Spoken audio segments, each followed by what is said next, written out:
Just let it fall, let it all wash away.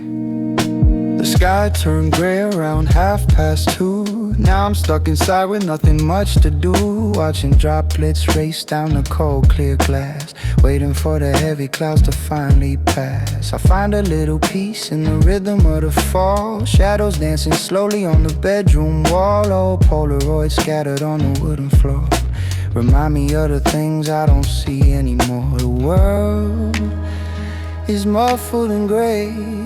It's a perfect kind of day.